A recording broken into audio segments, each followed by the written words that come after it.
Login form हम लोग खुद से ही बना सकते हो। सबसे पहले प्रोजेक्ट का स्टार्टअप सेट करना है मेरे को। तो प्रोजेक्ट का स्टार्टअप सेट करने के लिए क्या करूंगा, मैं राउट डॉट कॉन्फिग में गया, राउट डॉट कॉन्फिग में जाके कंट्रोलर का नेम स्पेसिफाई करूंगा। अब लॉगिन एंटिटी किससे रिलेटेड है, यूजर से रिलेटेड, तो मैं यूजर कंट्रोलर के अंदर लॉगिन एक्शन मेथड क्रिएट करूंगा। तो यूजर नाम का कंट्रोलर जो है सबसे पहले कॉल होना चाहिए, तो मैंने लिख दिया यूजर, और एक्शन मेथड का नेम क्या है, लॉगिन। तो यूजर कंट्रोलर का लॉगिन एक्शन मेथड। अभी अगर मैं ये प्रोजेक्ट को रन करूंगा तो कौन सा एरर देगा, 404 का एरर देगा। एक्चुअली नहीं देगा, 404 नहीं देगा, क्योंकि लॉगिन कंट्रोलर शायद बना चुका हूँ मैं।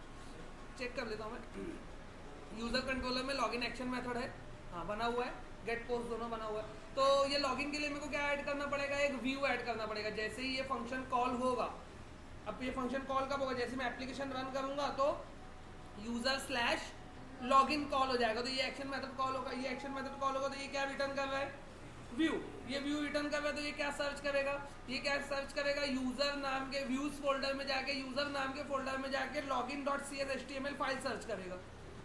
तो वो उसको नहीं मिलेगी, तो वो जो एरर देता है 6 लाइन वाला, CSHTML not found, VBHTML not found, ASPX not found, बराबर ना, वो एरर देगा।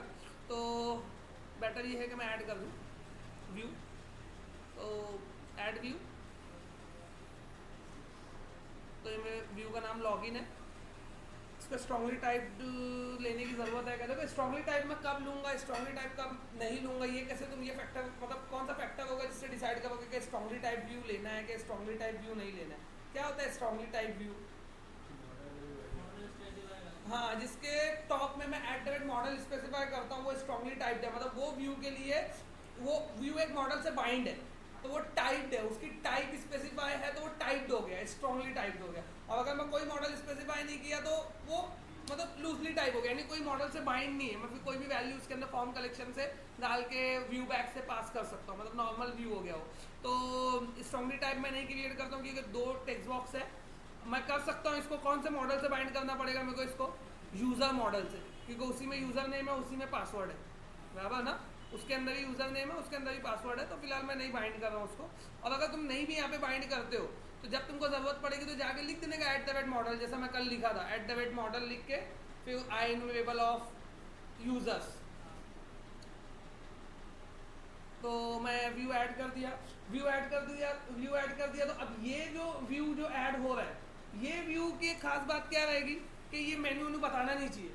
लॉगिन पेज तो पूरा ब्लैंक आता है ना, सिर्फ यूजर नेम पासवर्ड पूछना चाहिए। अभी अगर मैं इसको नॉर्मल डिज़ाइन करके रन करूँगा तो क्या करेगा, साइड में पूरा मेरा वो पैनल देगा, वेबसाइट का नाम दे देगा, बात समझ में क्या बोल रहा हूँ, वो पैनल देगा, वेबसाइट का नाम देगा, सब कुछ देगा, फिर लॉगिन बताएगा। तो फिर लॉगिन का मतलब क्या है, समझ में आया। तो ये थीम से अलग होना चाहिए, मतलब इसके लिए लेआउट कॉन्फ़िगर नहीं होना चाहिए, तो ये स्टैंड अलोन पेज होगा, बात समझ में। तो अब इसको अगर मैं नॉर्मल लिख के रन करता हूँ, जैसे मैं यहाँ पे अगर इसको डिज़ाइन करूँ थोड़ी देर के लिए, तो मेरे को डिज़ाइन करना है, तो मैंने एक डिव टैग लिया है यहाँ पे, ठीक है। तो ये div class is equal to, इसको दे दिया वेल, उसके बाद क्या कर दिया, तो एक बॉक्स क्रिएट हो जाएगा, उसके अंदर में इसको क्या करना है, label text box, label text box, user name का लेबल, उसका टेक्स्ट बॉक्स क्रिएट करना है। तो मैंने डिव लिया, डिव लेके class is equal to control group, ये बूटस्ट्रैप की क्लास है। जब तुमको 2 कंट्रोल को एक साथ ग्रुप करके एक कंट्रोल बनाना रहेगा तो ऑलवेज क्या यूज करोगे, कंट्रोल ग्रुप। तो कंट्रोल ग्रुप करके क्लास है, कंट्रोल ग्रुप क्लास में क्या रहेगा, लेबल और टेक्स्ट बॉक्स रहेगा। तो लेबल कैसे क्रिएट करते हैं हम लोग, लेबल ऐसे क्रिएट करते हैं, लेबल ले लिया, यहाँ पे लिख दिया यूजर नेम,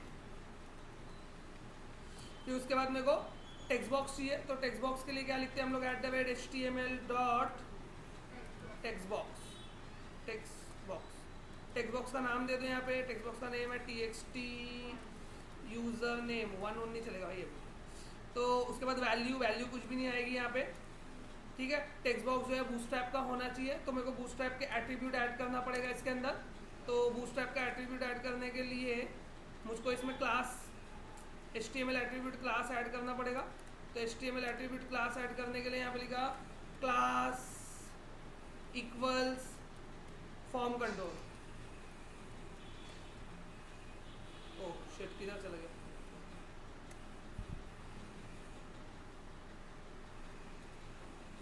ठीक है। तो ये टेक्स्ट बॉक्स बन गया, ये पूरा एक ग्रुप क्रिएट हो गया उसका। तो इसको मैं सेव करता हूँ। सेव करके देखो अभी एरर दे रहा है, ये बोल रहा है कि ये मैं कौन सी क्लास रेफर कर रहा हूँ, मैं CSS का क्लास एट्रीब्यूट रेफर कर रहा हूँ। और ये क्या समझ रहा है, ये कंसिडर कर रहा है कि मैं C# के क्लास कीवर्ड बोल रहा हूँ, ये C# का कोड कंसिडर कर रहा है। अब मेरे को कौन सा चाहिए, जो HTML में क्लास यूज़ करते हैं ना CSS क्लास, वो तो वो उसकी मीनिंग खत्म करने के लिए @ लगा देगा। तो बोलेगा ठीक है अभी समझ गया मैं। तो Ctrl+Shift+V कर दिया, ये बिल्ड हो गया, बिल्ड सक्सीड, रन कर दो।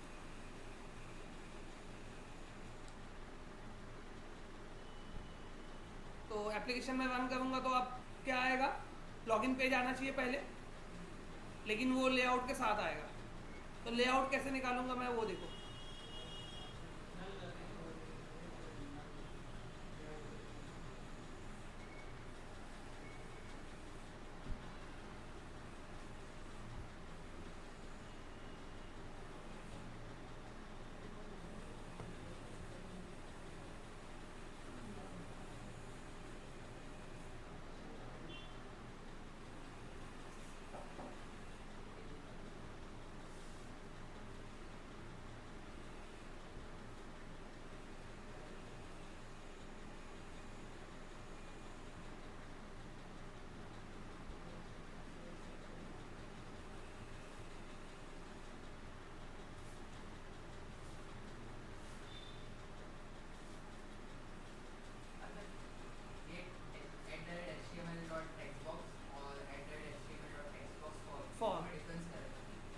HTML.textbox लिखा है, इसका मतलब मैं क्या कर रहा हूँ कि मेरे को एक टेक्स्ट बॉक्स क्रिएट करना है, लेकिन उसको कोई मॉडल के प्रॉपर्टीज से बाइंड नहीं करना है।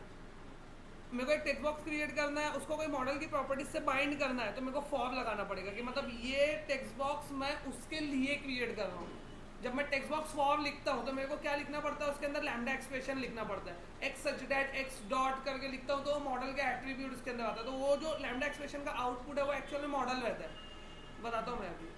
तो देखो ये किसके अंदर आ गया, ये ऑटोमेटिक ये मेरे थीम के अंदर आ गया, लेकिन लॉगिन पेज ऐसा नहीं होना चाहिए, ये सब कुछ नहीं आना चाहिए, सिर्फ लॉगिन लिखा हुआ रहना चाहिए ऊपर, और ये ऐसे होना चाहिए। तो उसके लिए क्या करूँगा मैं, यहाँ पे कुछ करना नहीं है, सिर्फ लेआउट इक्वल्स नल, तो लेआउट वो यूज़ ही नहीं करेगा। अगर मैं लेआउट नल कर दिया तो वो लेआउट यूज़ नहीं करेगा। रिफ्रेश करते हैं हम लोग। जब वो लेआउट यूज़ नहीं करेगा तो फिर उसको बूटस्ट्रैप की क्लास भी नहीं मिलेगी, क्योंकि बूटस्ट्रैप का रेफरेंस कहाँ दिया हूँ मैं, लेआउट में दिया हूँ। लेआउट नहीं तो बूटस्ट्रैप का रेफरेंसिंग भी चला गया, तो सेपरेट बूटस्ट्रैप का रेफरेंस मेरे को यहाँ पे डालना पड़ता है। समझ में आया क्यों, जो पेज तुम उससे हट के बनाओगे उसके लिए तुमको सेपरेट रेफरेंसिंग करनी पड़ेगी कि ये पेज के लिए मेरे को ये CSS ये जावास्क्रिप्ट रिक्वायर है, तो मेरे को इसके अंदर ऐड करना पड़ेगा। मैं डायरेक्ट ऐड करता तो नहीं समझ में आता, अभी समझा मैं क्या बोल रहा हूँ। तो मेरे को इसके अंदर ऐड करना पड़ेगा। तो इसमें ऐड करने के लिए मेरे पास, हाँ, और सबसे इंपॉर्टेंट चीज़, ये एक फुल फ्लैज HTML पेज रहेगा, तो इसमें HTML टैग और वो सब भी मेरे को ऐड करना पड़ेगा। बात समझ में आ रही क्या बोलूँ, ये पूरा फुल HTML रहेगा ना, तो प्रॉपर HTML भी ऐड कर दो। HTML हेड सेक्शन, ये मेरा बॉडी सेक्शन, और ये बॉडी सेक्शन के अंदर ये इतना,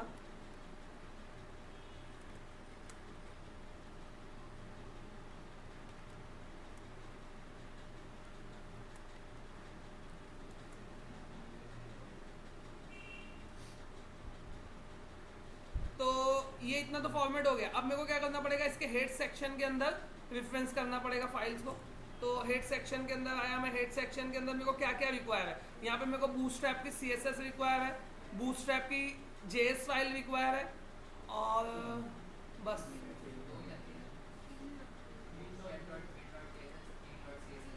हाँ बस, और कुछ नहीं। थीम तो मैं यूज़ ही नहीं कर रहा हूँ ना यहाँ पे, जो मैं थीम रखा हूँ, जो भी SB एडमिन की थीम को तो मैं यूज़ नहीं कर रहा हूँ, मैं तो बूटस्ट्रैप का डिज़ाइन बना रहा हूँ। तो सिर्फ बूटस्ट्रैप की फाइल यहाँ पे लिखी आ जाएगी, तो बूटस्ट्रैप की CSS फाइल, तो ये हो गई मेरी बूटस्ट्रैप min.css।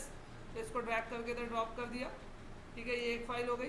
दूसरी फाइल मेरी बूटस्ट्रैप थीम min.css, ये दूसरी फाइल हो गई, ठीक है। उसके बाद मेरे को क्या करना है, JS फाइल, तो मैं स्क्रिप्ट फोल्डर के अंदर आया, स्क्रिप्ट फोल्डर के अंदर मेरे पास यहाँ पे बूटस्ट्रैप min.js, ये फाइल, ठीक है। और कौन सी फाइल लगेगी इसके लिए, बस काफ़ी है।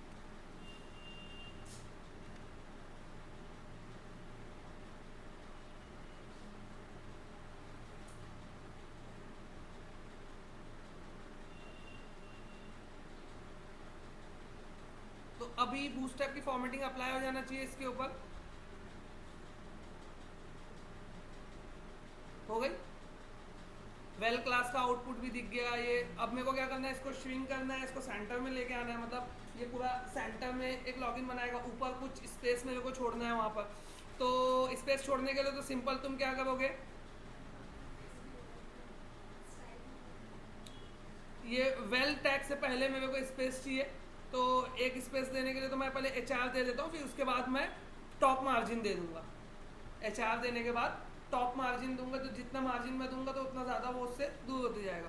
तो HR स्टाइल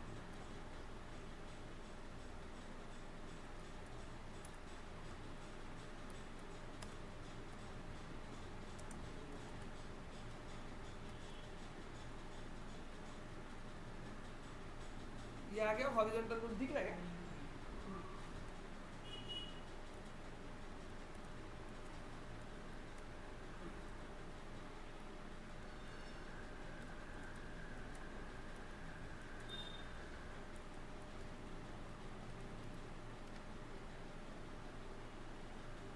ठीक है, मार्जिन वर्जिन देखो, इससे बेटर ये मैं अपने BR डाल दिया। अब इसको मेरे को क्या करना है, इसकी विड्थ कम करना है। तो ये जो वेल दिख रहा है, ये डिव की विड्थ मैं कम कर दूंगा। तो ये डिव की विड्थ कम करने के लिए इसका स्टाइल लिखा, नहीं सॉरी, इसका स्टाइल लिखा, स्टाइल विड्थ, जो भी विड्थ है उसकी अभी उसको 400 px कर देता हूँ।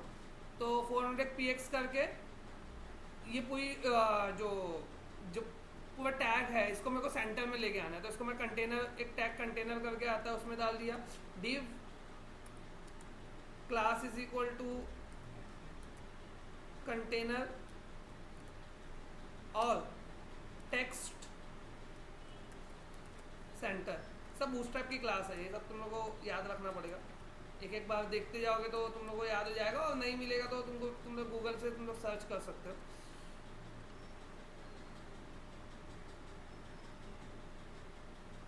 ठीक है, तो ये हो गया।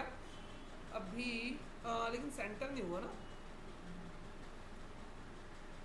विथ 400 px है, किसको सेंटर में दिया? हाँ, उसने टेक्स्ट को सेंटर में कर दिया, पूरे डिव को मेरे को सेंटर में करना है।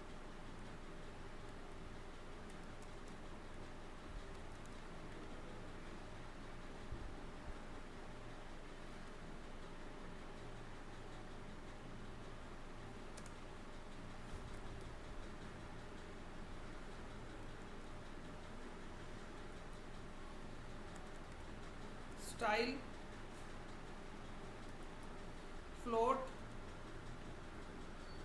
सेंटर है क्या इसमें, राइट लेफ्ट है? फ्लोट में राइट और लेफ्ट ही आएगा ना, ऐसे लेके आऊँ उसको सेंटर में। अलाइन, अलाइन करके भी एक है ना, टेक्स्ट अलाइन है वो, वर्टिकल अलाइन।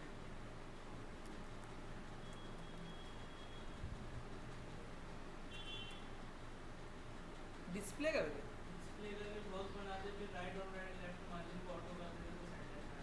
डिस्प्ले ब्लॉक से तो ब्लॉक दिखता है खाली, उसमें से होगा नहीं मेरे ख्याल से। टेक्स्ट अलाइन से सब वो सेंटर हो जाएगा ना। ठीक है, टेक्स्ट अलाइन सेंटर और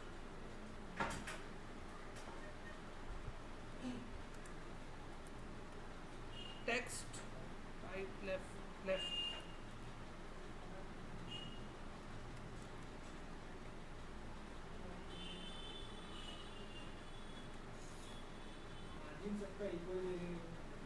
वही करना पड़ेगा मेरे को, मार्जिन दे के उसको सेंटर में लाना पड़ेगा। तो सब साइड से मार्जिन छोड़ना पड़ेगा ये डिव के लिए ना,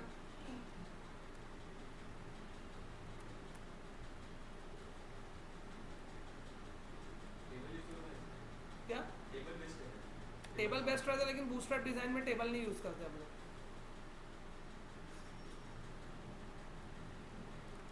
ट्रेडिशनल जो डिज़ाइन बनाते थे ना उसके अंदर टेबल चल जाता था, इसके अंदर टेबल नहीं यूज़ करते हम लोग, क्योंकि जब तुम टेबल यूज़ करोगे तो वो साइट जब मोबाइल में ओपन होने जाएगी तो फिर उस टाइम पे वो प्रॉब्लम क्रिएट करता है। तो इसके लिए बूटस्ट्रैप ने रो और कॉलम करके क्लास दिया, अगर तुमको टेबल बनाना भी है तो वो रो कॉलम करके तुम बनाओ। समझे मैं क्या? अभी कल तो बता रहा था मैं। मार्जिन सब साइड से मार्जिन छोड़ेगा कितना, 100 px।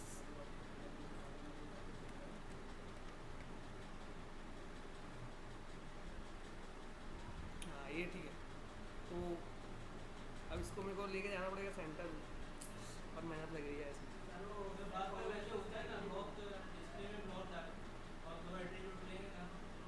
इसके अंदर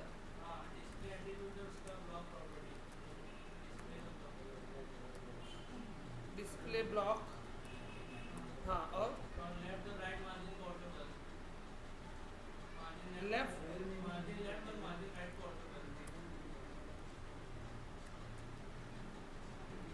ऑटो तो बाय डिफॉल्ट होती है।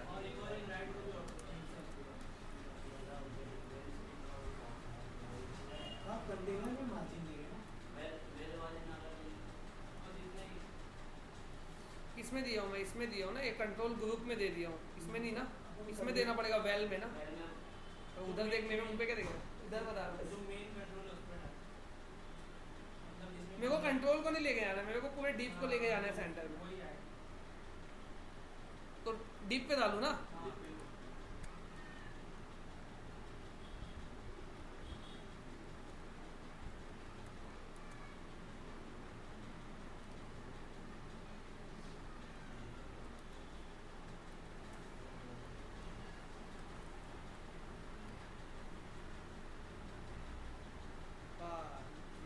एकदम सही बोला, लेकिन कैसे ये कैसे काम किया पहले मेरे को एक्सप्लेन कर।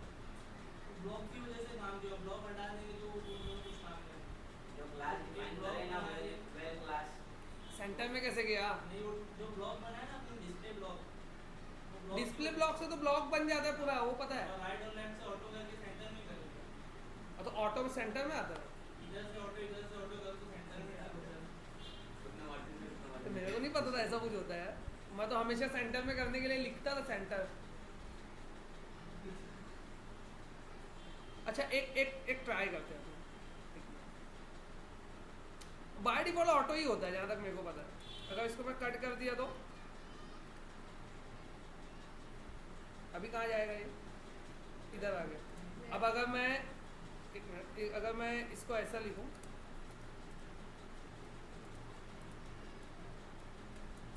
अब होगा। अच्छा वो टेक्स्ट लेगा ना,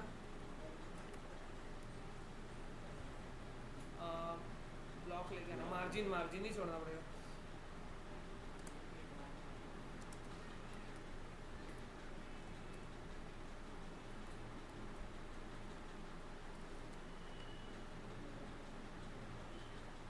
हाँ अभी मेरे ख्याल से काम कर रही है, 100 छोड़ और ज़्यादा कर दो।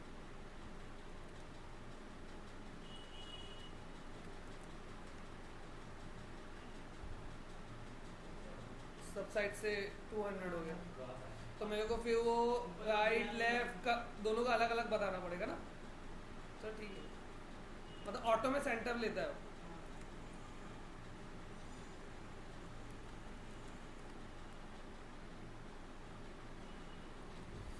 तो एक और कंट्रोल मेरे को लेना है सेम, तो ये कंट्रोल लेके इसको copy paste, password text box dot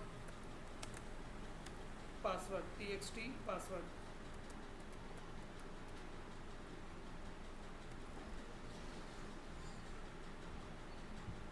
ठीक है, ये दोनों के बीच में गैप नहीं है।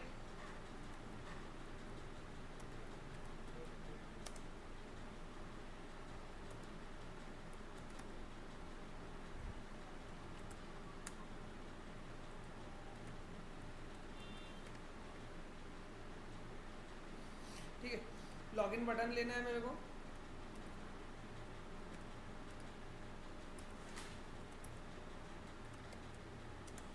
Input type is equal to submit, value is equal to login,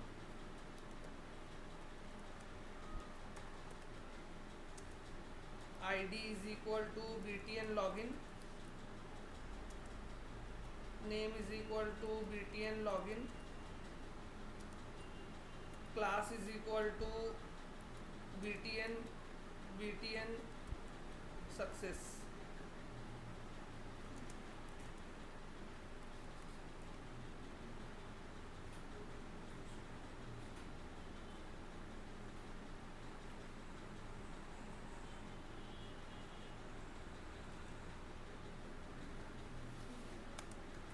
Class is equal to text right. ठीक है,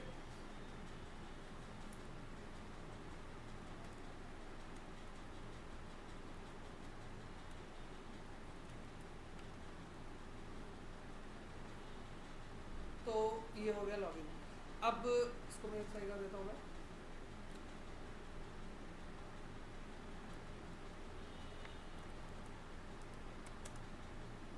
div class is equal to h2 text center।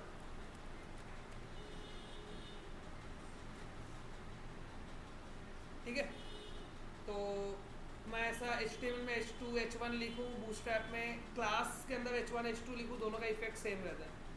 और मैं टेक्स्ट अलाइन वगैरह जाके लिखूँ तो बूटस्ट्रैप में text centre, text right, text left ऐसा क्लास है जो भी प्रॉपर्टी है। डायरेक्ट को क्लास नेम लिखो तो भी सेम इफेक्ट रहता है जो नॉर्मल इफेक्ट दिख रहा है तुमने। तो ये मेरा डिज़ाइन हो गया।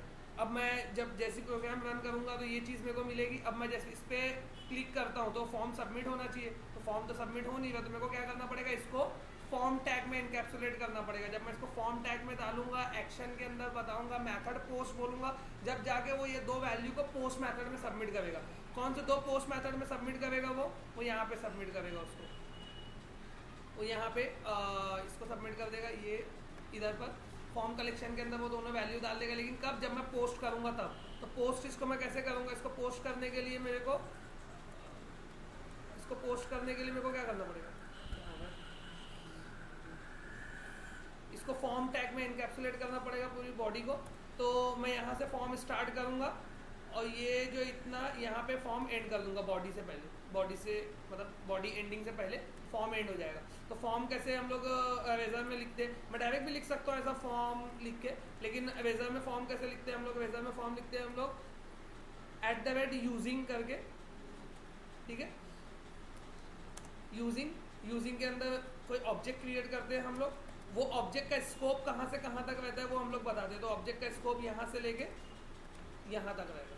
तो जहाँ मैं इसको एंड करता हूँ वहाँ पे फॉर्म एंड हो जाता है, जहाँ मैं इसको एंड करता हूँ वहाँ पे फॉर्म एंड हो जाता है। और ये यूजिंग के अंदर मेरे को क्या करना रहेगा, यूजिंग के अंदर मेरे को HTML फॉर्म बनाना है, मतलब HTML.begin फॉर्म। बिगिन फॉर्म लिखा तो बिगिन फॉर्म के आगे ब्रैकेट लगाया, तो बिगिन फॉर्म का एक फॉर्म क्या है, ब्लैंक, दूसरा क्या है, राउट वैल्यू, तीसरा क्या है, राउट वैल्यू का कलेक्शन, चौथा क्या है, एक्शन नेम बताओ और कंट्रोलर का नेम बताओ। तो ये मेरे को यूज हो सकता है, लेकिन मेरे को फॉर्म का मेथड भी बताना है, method is equal to post. तो मेरे को कंट्रोलर का नेम भी बताना है, मेरे को एक्शन मेथड का नेम भी बताना है, मेरे को सबमिट टाइप भी बताना है, गेट एक पोस्ट है। तो ये वाला यूज कर सकता हूँ मैं, एक्शन, कंट्रोलर, फॉर्म का मेथड। तो पहले क्या बताना है, एक्शन मेथड का नेम क्या रहेगा, लॉगिन। कौन से कंट्रोलर के अंदर रहेगा, यूजर्स, ऐसे का नहीं, यूजर। उसके बाद क्या बताना रहेगा, फॉर्म मेथड, तो फॉर्म मेथड डॉट पोस्ट। समझा। तो अभी अगर मैं इसका HTML देखता हूँ, अभी मैं रिफ्रेश नहीं किया हूँ, ठीक है, अभी अगर मैं इसका HTML देखता हूँ तो मेरे को कहीं भी फॉर्म नहीं मिलेगा। मेरे को इसके HTML में क्या मिलेगा, मेरे को डिव मिलेगा, टेक्स्ट बॉक्स मिलेगा, लेबल मिलेगा, ये सब मिलेगा। अब मैं जब इसको सेव करके रिफ्रेश करूंगा तो ये पूरा, अभी देखो बॉडी है, डिव है, ये सब है। लेकिन जब अगर मैं इसको सेव किया, ये क्या है, हाँ, इसको मैं सेव किया, सेव करने के बाद इसको मैं रिफ्रेश करता हूँ, तो अब इसके HTML में क्या आ जाएगा, इसके HTML में फॉर्म आ जाएगा। यहाँ पे देखो, दिखा, पहले फॉर्म नहीं था।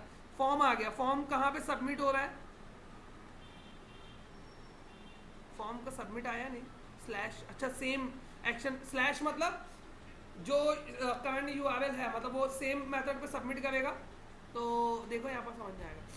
अभी मैं कुछ भी वैल्यू लिखा यहाँ भी कुछ भी वैल्यू लिखा और मैं चाहता हूँ कि डिबग पॉइंट जो है मेरे को दिखना चाहिए, वैल्यूज क्या आ रही है, तो इधर पे आना चाहिए पोस्ट में। अगर मैं इस पर क्लिक किया तो मैं सबमिट बटन पे क्लिक किया, आ गया इधर, तो वो जो 2 वैल्यू लिखा वो इसके अंदर मिलना चाहिए। तो फॉर्म कलेक्शन में गया, मैं फॉर्म कलेक्शन में जाके मैं बोला बता रिजल्ट वैल्यू के अंदर क्या है, तो बोला रिजल्ट वैल्यू के अंदर ये चीज़ है, रिजल्ट वैल्यू में txt यूज़र नेम है, txt पासवर्ड है और इनपुट बटन है, बराबर। तो मेरे को देखना है txt यूज़र नेम में वैल्यू क्या है, इस पर राइट क्लिक करो, राइट क्लिक करके ऐड टू वॉच करो, तो इसमें वैल्यू क्या आई है वो दिखेगी यहाँ पे।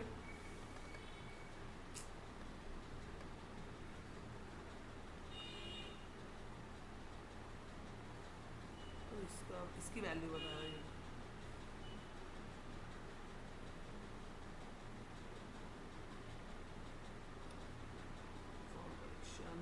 इसको ऐसे लिखना पड़ेगा।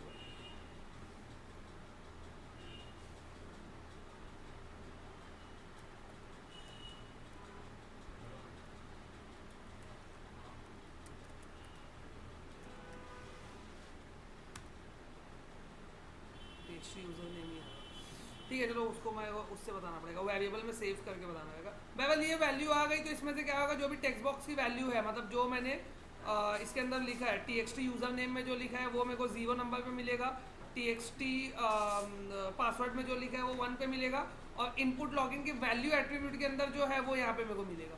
तो मेरे को अभी तो उसकी ज़रूरत नहीं है, मेरे को ये 2 की ज़रूरत है, खाली यूज़र नेम पासवर्ड ले आके चेक करना है। तो उसके लिए मेरे को क्या करना पड़ेगा, सर्विस मैथड्स बनाने पड़ेंगे।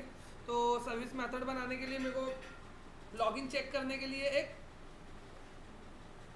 फंक्शन बनाना है, चेक लॉगिन करके। तो जो मेरा मेन लॉजिक है वो मैं कहाँ पुट करूँगा, बिजनेस सर्विस के अंदर। तो बिजनेस सर्विस के अंदर मैं गया, बिजनेस सर्विस में यूज़र सर्विसेज है, यूज़र सर्विसेज में एक फंक्शन बनाया। तो फंक्शन कैसा रहेगा, पब्लिक, उसका रिटर्न टाइप रहेगा बूलियन, फंक्शन का नाम है चेक लॉगिन, ठीक है। हम लोग इसके अंदर क्या बताएंगे, स्ट्रिंग फॉर्म में यूज़र नेम बताएंगे, क्या हो रहा है इसके अंदर हम लोग क्या बताएंगे, यूज़र नेम बताएंगे, और स्ट्रिंग फॉर्म में इसके अंदर हम लोग और क्या बताएंगे, पासवर्ड बताएंगे। तो वो क्या करेगा, जाके ऑथेंटिकेट करेगा और रिटर्न करेगा कि ट्रू है कि फॉल्स है। तो बूलियन वैल्यू रिटर्न करेगा वो। तो यहाँ पे रिटर्न वैल्यू करके एक वेरिएबल होगा, वो रिटर्न करने वाला है।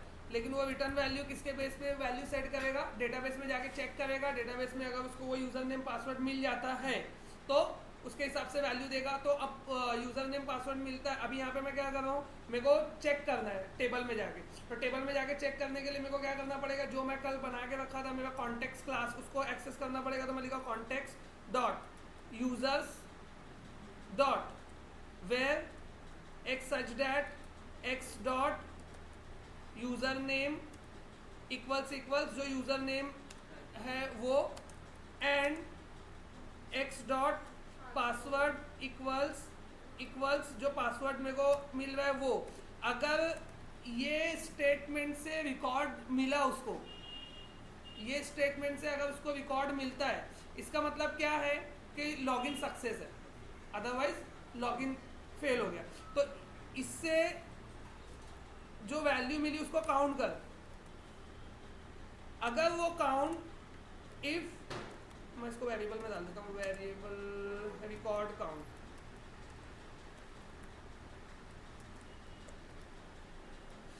तो इससे जो वैल्यू मिलेगी वो रिकॉर्ड काउंट होगा, ठीक है। अगर रिकॉर्ड काउंट मिलता है तो क्या करने का, if record count greater than 0 है, इसका मतलब डेटाबेस में कोई वैल्यू मिली तो सीधा जो वैल्यू रिटर्न होने वाली है उसमें क्या सेट हो जाएगा, ट्रू।